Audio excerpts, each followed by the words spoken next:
Maktabda bizga noto'g'ri narsalar ko'p o'rgatilingan ekan, akalar.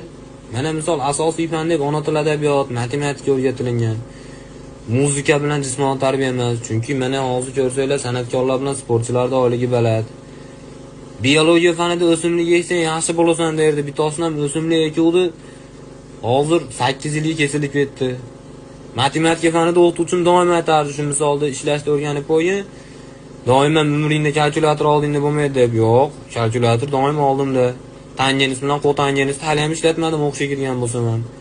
Hozirgi kichkinalarga men hayron qolaman. Kiber sportga e'tibor berilyapti akalar. Tushunyapsizlar, kiber sportga.